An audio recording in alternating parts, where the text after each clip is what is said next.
Hey everybody, welcome back to YouTube. My name is Content, and I'm going to do a little Uprising opening. I actually opened 5 of these packs already today.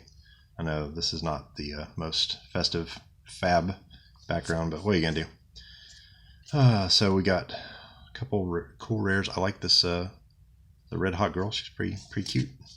Some good art in this one. Kind of, it seems like they're doing some good stuff. Set that there. I just wanted to show you the 5 I got out of the box. I picked up another 7 out of the same box. Obviously, spoiler alert, I did not get a cold foil, or I would have stopped buying. So hopefully we'll get like a cold foil in the 5 for the 7 fresh packs.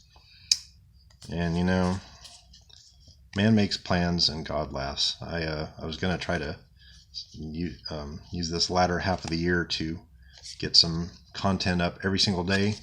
I've already missed a day because yesterday I got in a collision with a drunk driver.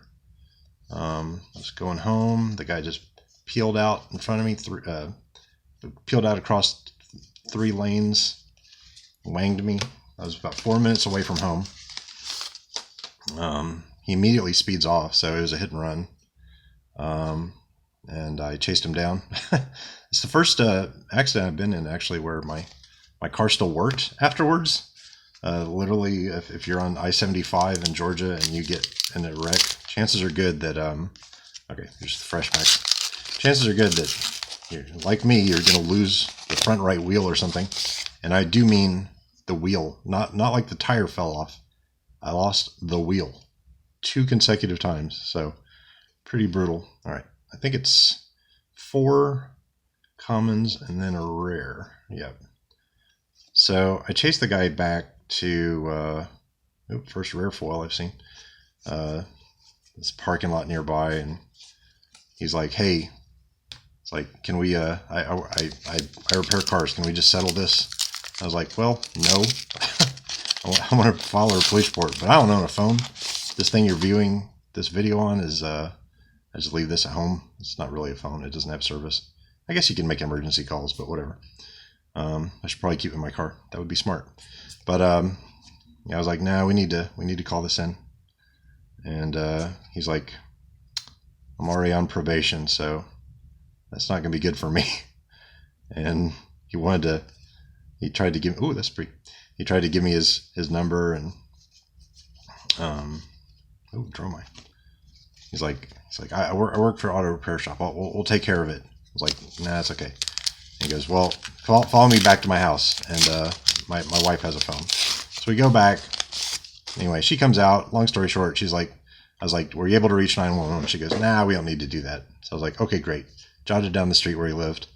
Went back home, called 911. They're like, oh yeah, you're in a different district than where the accident happened, or different jurisdiction. So you have to go file a report in person. And I was like, well, that's great. So they give me an address, and I was like, oh, all right, I'll do it. You know, I was in Cobb. The accident was in Marietta, even though it was 4 minutes away. Hop in the car, and I go down to, I don't know, it says it's like 17 miles away, so I was like, man, it must be deep in Marietta. Little did I know. I followed the directions. There's some place called like Lemon Street. Anyway, I freaking get there, and it's a dead-end road. So there's absolutely nothing there. It leads to a private driveway. I like, by the way, this draconic border. It's really neat looking. So I was going down like this dirt road in the blackness of night. Couldn't see what I was doing. Anyway, so I got out of there and decided to head back home to try again. Cop lights come on. I get pulled over. And the cop's like, so what are you doing out here tonight, sir? Are you drinking? I was like, nope. He's like, really? Because your eyes look a little glassy. I was like, no. I was actually looking for you. And he laughed. And he's like, you're looking for me? It's like, yeah. So I told him the whole story thus far. And he checks my ID, makes a couple calls. He kind of laughed it off. He's like, well, yeah, your lights are screwed up. Ooh, majestic, spreading flames. Oh, this looks pretty. What's this? Oh, rare. Sigil permanent. Wow, that is a nice foil. That is cool. So he's like, yeah, you might want to try again. This guy sounds sus. Because, you know, not only fled the scene, but, you know, refused to call it in. And I found out later that under Georgia law, if both parties agree they don't want to call it in, they don't have to. But if either party wants to file an accident report, it counts as fleeing the accident, whether or not you stop and talk or not. But I got his, like, his plate number, his name, his home phone, like all kinds of stuff. So anyway, so I get home finally after this guy, you know, makes a couple calls on my behalf. I call 911 again. They're like, "Oh yeah, you need to go to this place on Lemon Street." I go, "No, I already went there. Took me to Cherokee County. My stupid GPS got me lost." And so they said, like, after I negotiated with them for a while, they're like, "We can send an officer to the location of the accident, but you're in the wrong jurisdiction." So I was like, "Well, I can be there in under 5 minutes." And they're like, "That's the magic words."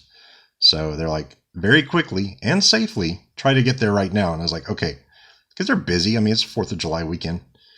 So yeah, I was there in 4 minutes, waited another 20. 2 officers show up. So I had my second conversation with the police. And I kind of walked them through what all happened. Okay, a majestic frightmare. That was literally my evening yesterday. Just this thing just coming out of the dark at me. All right, and our foil, it's a common, looks like rainbow foil, sand cover. All right, so swing and a miss, but they got me an accident report, so it's all good. But what a goofy way to spend your night, my God. Anyway, this set looks pretty good.